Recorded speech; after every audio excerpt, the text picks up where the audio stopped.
بسم اللہ الرحمن الرحیم۔ نبی پاک صلی اللہ علیہ وسلم کو 1,00,000 لشکر والے بادشاہ کا خط۔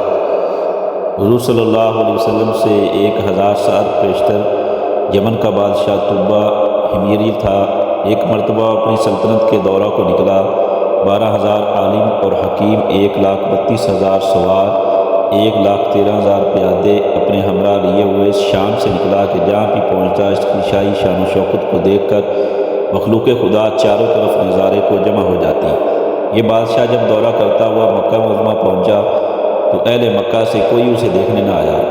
بادشاہ حیران ہوا اور اپنے وزیر اعظم سے اس کی وجہ پوچھی تو اس نے بتایا کہ اس شہر میں ایک گھر ہے، اسے بیت اللہ کہتے ہیں۔ اس کی اور اس کے خادموں کی جو یہاں کے باشندے ہیں تمام لوگ بے حد تعظیم کرتے ہیں، اور جتنا آپ کا لشکر ہے اس سے کئی زیادہ دور اور نزدیک کے لوگ اس گھر کی زیارت کو آتے ہیں اور یہاں کے باشندوں کی خدمت کر کے چلے جاتے ہیں۔ پھر آپ کا لشکر ان کے خیال میں کیوں آئے؟ یہ سن کر بادشاہ کو غصہ آیا اور قسم کھا کر کہنے لگا کہ میں اس گھر کو کھدوا دوں گا اور یہاں کے باشندوں کو قتل کروا دوں گا۔ یہ کہنا تھا کہ بادشاہ کے ناک، منہ اور آنکھوں سے خون بہنا شروع ہو گیا اور ایسا بدبودار بادہ بہنے لگا کہ اس کے پاس بیٹھنے کی بھی طاقت نہ رہی۔ اس مرض کا علاج کیا گیا مگر افاقہ نہ ہوا۔ شام کے وقت بادشاہی کے علماء میں سے ایک عالم ربانی تشریف لائے اور نبض دے کر فرمایا، مرض آسمانی ہے اور علاج زمین کا ہو رہا ہے۔ اے بادشاہ، آپ نے اگر کوئی بری نیت کی ہے تو فوراً اس سے توبہ کریں۔ بادشاہ نے دل ہی دل میں بیت اللہ شریف اور خدام کعبہ کے متعلق اپنے ارادے سے توبہ کی۔ توبہ کرتے ہی اس کا وہ خون اور مادہ بہنا بند ہو گیا، اور پھر صحت کی خوشی میں اس نے بیت اللہ شریف کو ریشمی غلاف چڑھایا اور شہر کے ہر باشندے کو 7 اشرفی اور 7 ریشمی جوڑے نظر کیے۔ پھر یہاں سے چل کر مدینہ منورہ پہنچا تو ہمراہ علماء نے جو کتب سماویہ کے عالم تھے وہاں کی مٹی کو سونگھا اور کنکریوں کو دیکھا، اور نبی آخر الزمان صلی اللہ علیہ وسلم کی ہجرت گاہ کی جو علامتیں انہوں نے پڑھی تھی ان کے مطابق اس سرزمین کو پایا، تو بہم عہد کر لیا کہ ہم یہاں ہی مر جائیں گے مگر اس سرزمین کو نہ چھوڑیں گے۔ اگر ہماری قسمت نے وفا کی تو کبھی نہ کبھی جب نبی آخر الزمان صلی اللہ علیہ وسلم تشریف لائیں گے ہمیں بھی زیارت کا شرف حاصل ہو جائے گا، ورنہ ہماری قبروں پر تو ضرور کبھی نہ کبھی ان کی جوتیوں کی مقدس خاک اڑ کر پڑ جائے گی، جو ہماری نجات کے لیے کافی ہے۔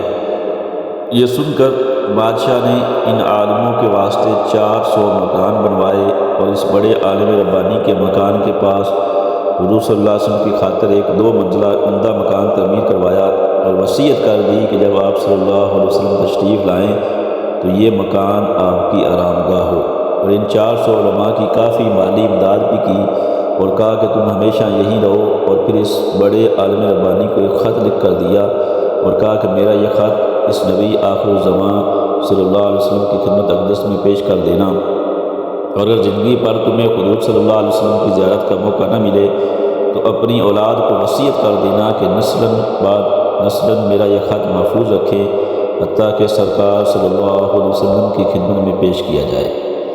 یہ کہہ کر بادشاہ وہاں سے چل دیا۔ وہ خط نبی کریم صلی اللہ علیہ وسلم کی خدمت اقدس میں 1000 سال بعد پیش ہوا۔ کیسے ہوا اور خط میں کیا لکھا تھا سنیے، اور عظمت حضور صلی اللہ علیہ وسلم کی شان دیکھیے۔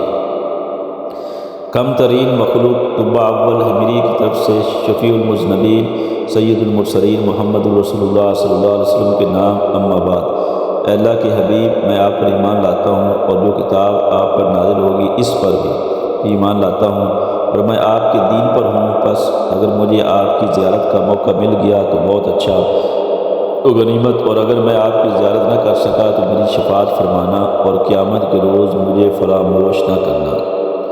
میں آپ کی پہلی امت میں سے ہوں اور آپ کے ساتھ آپ کی آمد سے پہلے ہی بیعت کرتا ہوں۔ میں گواہی دیتا ہوں کہ اللہ ایک ہے اور آپ اس کے سچے رسول ہیں۔